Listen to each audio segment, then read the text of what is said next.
Vou dar Você. um panorama geral só para entender um pouquinho o contexto, né, das manifestações. Primeiro, que as manifestações aqui, elas foram, assim, como a chispa, né, assim, a gota d'água foi o aumento da tarifa do metrô a 30 pesos, que eu não sei exatamente quanto dá em reais, mas deve ser tipo 15 centavos, uma coisa assim.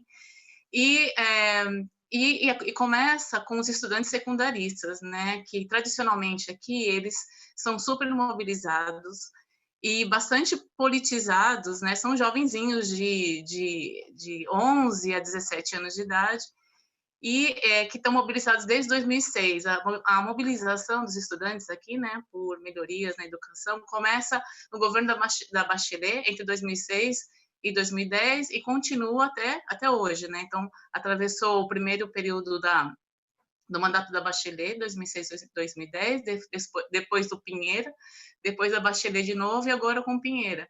Só que os secundaristas, eu moro no centro da cidade de Concepción, moro aqui no sul do Chile, que é a terceira terceira mais importante cidade do país, que tem uma economia bastante importante aqui também, né? Está perto da costa, né? Do litoral. E eu vivo aqui na capital e a região chamou Biobío, que é a oitava região, conhecida também como oitava região. Então, esses estudantes secundaristas, teve um aumento no começo de outubro, e eles se mobilizam muito, como disse, que mora aqui no centro de Concepción, e aqui tem vários liceus, que são escolas secundárias, e todo mês tem protesto. Seja de 10 alunos, 15, 20, 30, eles nunca abandonaram a causa, e isso é muito importante. Eles nunca abandonaram a causa. E ninguém sabia que isso ia ocorrer, né? Então, normalmente, eles se mobilizam, ocupam as escolas, os institutos de ensino secundário, sendo o último deles ocupados por bastante tempo o Instituto Nacional, que fica no centro de Santiago. E esses estudantes, eles, a partir dos aplicativos, das redes sociais, eles se juntaram no metrô para poder fazer esse protesto. Então, foi que detonou, foi dia 18 que aconteceu isso. E aí, bastante interessante, porque essas crianças, né, esses adolescentes que são do ensino médio, são pessoas de classe média, que aqui são pobres, né, que seriam os pobres do Brasil. E eles foram, e o mais interessante ainda é que eles não são filiados em um partido político, então são menores de idade. Então eu falei, nossa, é uma coisa super bacuniana, né? Uma coisa bem assim anarquista no estilo Bakunin, né? Porque como ignoram o Estado e fazem as coisas com uma legitimidade bastante profunda e bem interessante também. E eu acho até que os alunos secundaristas eles são muito mais fortes, eles têm muito mais força do que os universitários. Bom, então explodiu isso. Dia 18 teve o estupim, né, onde começa a acontecer todas o quebra-quebra, os protestos, as manifestações. Mas esse quebra-quebra também é interessante, porque se vocês veem o vídeo, se você coloca aí busca no YouTube, manifestação dos estudantes em Santiago, dia 18 de outubro, tem um vídeo que eles mesmos postaram de quando começa, eles estão na escada, descem a escada, sentido metrô subterrâneo, né?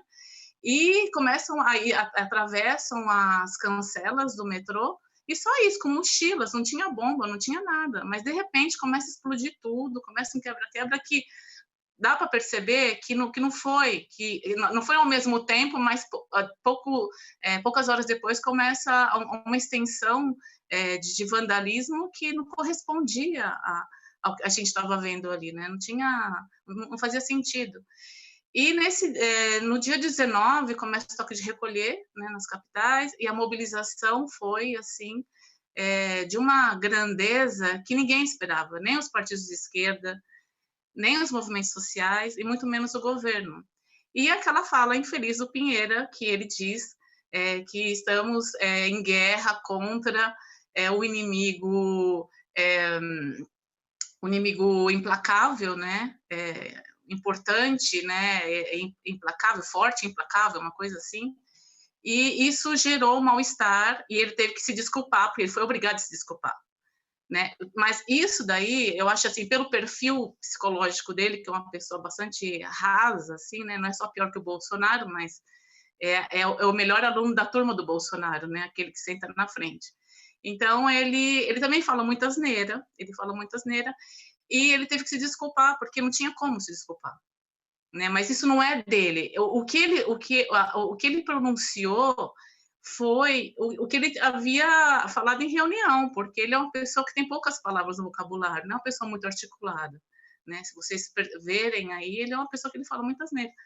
Então começa isso, e o mais interessante também é que eu também fiquei surpreendida, sou professora universitária, fiquei surpreendida também, porque aqui o Chile vive dentro de um Estado mínimo desde a década de 70, a partir da ditadura militar, né, sendo o berço do neoliberalismo, e as pessoas, elas são pessoas que elas estão assim convencidas, ou seja, eu pensava, inclusive, que a maioria das pessoas estavam convencidas que esse é o sistema, era o melhor sistema, né, e isso é o que vende também para o resto da América Latina, né, essa ideia de que o país é um país perfeito, e não é assim, quando você trabalha com dados, você vê que, e também no meio desde quando eu cheguei aqui em 2011, eu vejo que as coisas estão cada vez pior, porque não há trabalho, é basicamente serviços, né, que a fonte, ou seja, o trabalho das pessoas, as pessoas são empregadas principalmente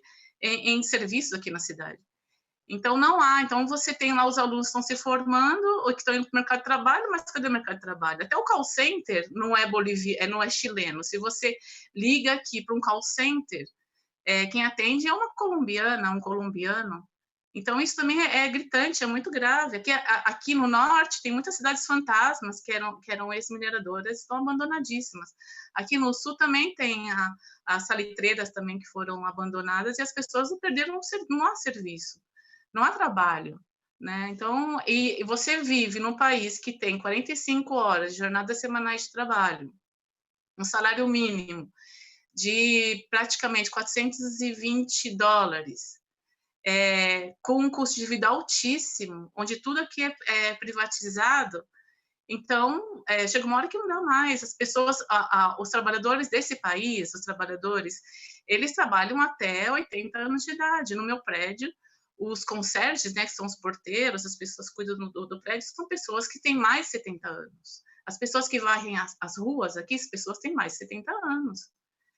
E isso é gritante, você vê o tempo inteiro, o número de ambulantes aqui na cidade, ele só aumenta, porque as pessoas, elas já não, quando elas ultrapassam essa barreira do formal para o informal, né, ou seja, elas não voltam mais para a formalidade, porque essa formalidade que existe, ela não é garantia de nada.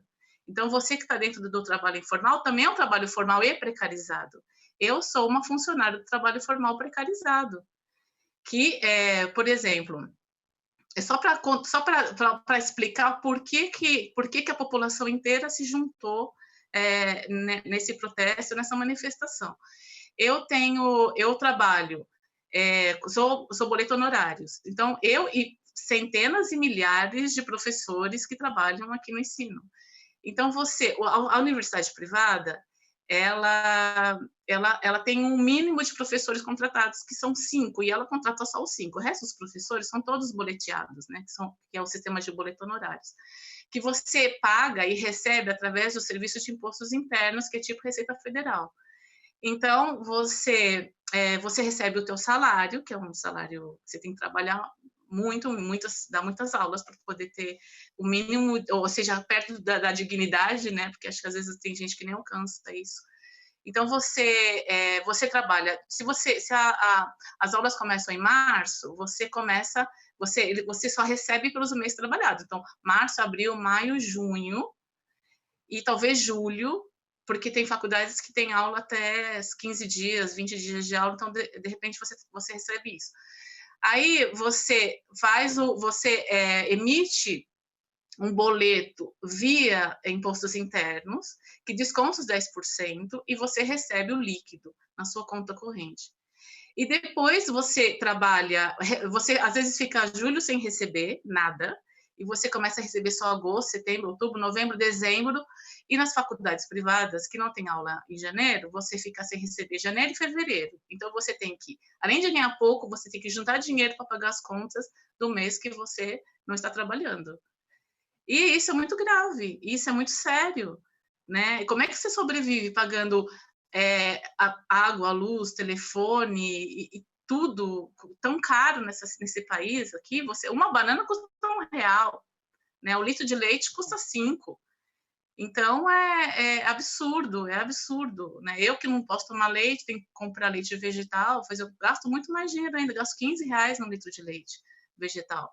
Então, é um custo de vida alto, assim, há uma farsa, né? Assim, há um forjar de ideias, né? Da ideia de promessas, né? De que você vai alcançar, que você vai ser um profissional, que você vai conseguir emprego, só que não tem emprego. E a outra coisa, a privatização da educação também é grave, porque os pais, eles só trabalham. Se você tem filhos que têm uma distância de 3, 4 anos entre um e outro, você vai ficar pagando 15 anos de universidade, caríssimo. Como é que você sobrevive assim, né? Como é que você sustenta uma família dessa? Então, esse nível de desigualdade aqui é gritante, é muito forte, é muito forte. Só que tem também uma diferença regional, como o norte e o sul, que o norte é mais pobre, o sul é mais rico, e as pessoas, elas não veem essa pobreza que existe, e quando veem, ignoram também, por uma questão, por achar, por ser um país onde a meritocracia ela é um ponto muito forte, as pessoas acreditam muito nisso.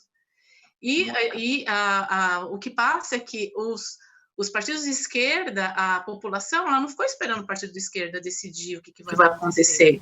E não ficaram esperando também os movimentos sociais, simplesmente se manifestaram, tanto que as bandeiras dos partidos políticos, dos movimentos sociais, como ficam diluídos no meio do mar de cartazes que aparecem, com muitas reivindicações pessoais. Isso é muito interessante.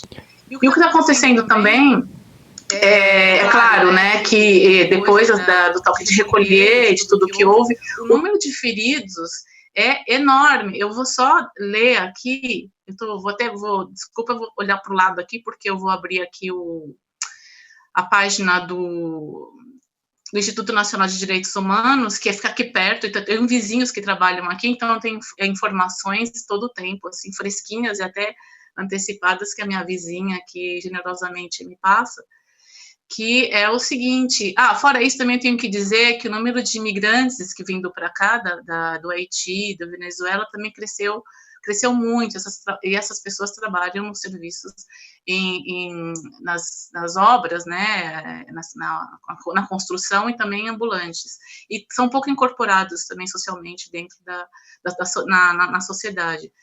Isso é muito feio, né, por conta dessa idiosincrásia. Mas e aí, outra coisa, só para antes de ver os dados, eu queria só dizer uma coisa. Quando as pessoas vêm para o Chile, muita gente reclama, tem amigos meus que já reclamaram sobre que chileno é frio, chileno é estranho, não sei o quê, mas como é que você vai ser bacana, né, sendo um garçom de restaurante, trabalhando tantas horas, ganhando tão pouco, e ainda tendo que dar risada, né? Isso aí só a gente que é brasileiro consegue fazer. Né? Então é muito difícil. Mas aqui, os dados são 8 horas, dados fresquinhos, né, do Instituto Nacional de Direitos Humanos. Então, assim, ações judiciais é o que está sendo investigado, né? São 167. Então, querelas por homicídio, as querelas são investigações, né? Por homicídio são 5, por violência sexual são 18, por tortura são 120 e por outras ações também de violência são 9. Pessoas presas são 4.271, que supera as cifras que eu passei para o Henrique há alguns dias atrás. E nessa cifra de 4.271, entre as vítimas estão 656 mulheres, 2.989 homens e crianças, são 471 foram atingidas e feridas pelos militares. Pessoas que são feridas e internadas em hospitais, são 1.305. Então, ou seja, isso não é o total, 4.271 não são de pessoas que são presas, e feridas são 1.300, por disparo de bala são 38, por disparo de perdigones, que são umas balas pequenininhas que elas entram no corpo e perfura tudo e atingem órgãos, né, pulmão, rim, e pode inclusive matar, que deveria ser proibido, não é proibido. Por armas de fogo não identificadas são 288, e por balines, que são balas de borracha, são 27, né, pessoas internadas. E as pessoas que são feridas pelos olhos, a outra vez eu falei que são 100, agora são 146 pessoas que foram feridas e perderam seus olhos. Bom, o interessante disso tudo, né, é também que aqui os direitos humanos, eles dão uma cifra de pessoas, de número, né, de guardas, né, de militares, que não estão fardados, aí estão infiltrados na multidão fazendo o quebra-quebra. E uma coisa que ontem foi absurda, que o Pinheira veio fazer o pronunciamento dele, dizer lá, pedir as desculpas, só que ele foi visitar os militares, não visitou nenhum ferido no hospital, né, para você ver assim como o grau de falsidade, né, e porque para ele, com o Pinheira, tá tudo certo, né, como a população ela se revolta se está tudo perfeito? Tá tudo perfeito, nós somos um país neoliberal, tá tudo perfeito, olha que maravilha, mas não é. Na verdade, não é. Com relação a também o que revoltou, né, com a dança das cadeiras aí, que o Henrique mencionou inicialmente, foi um absurdo isso, né? Cara de pau. Como a pessoa ela se junta, né, com o gabinete lá para poder decidir as mudanças, prometendo mudanças, e vem e mostra à população que essas pessoas, esses ministros estavam só mudando de cargo. E o pior é que dentro desses ministros tem ministros que são da extrema esquerda, né? Inclusive o secretário do governo, ele é da Evópoli, que é de extrema esquerda. Então, isso também é um absurdo que haja. Mas, por outro lado, também, o que acontece é que, por exemplo, o ministro de Obras Públicas, ele disse, porque os caminhoneiros em greve também, né, dentro dessa massa de pessoas que está se mobilizando, ele vai e suspende as taxas, os impostos pagos, né, para quem circula nas vias, nas rodovias, e para quem circula também nas autopistas urbanas, que é um absurdo, que você passa e a cada não sei quantos metros ou quilômetros você vai sendo taxado e depois você paga isso daí. E não tem como, você tem que colocar esse dispositivo no teu carro aí para poder, eletrônico, né, para você poder pagar. E aí ele suspende os 3,5% do aumento que até agora do TAG, né, que são desses impostos, ele suspende e as concessionárias vão cobrar isso de alguma maneira. Da mesma forma que o Ministério também suspendeu o aumento da energia 6,5%, que já foi aumentado aqui em outubro, né, e agora eles vão devolver o dinheiro no próximo mês, ele vai ter que, como é que ele vai ter que, de onde vai sair o dinheiro que ele vai ter que repassar para as empresas que já contrataram o serviço?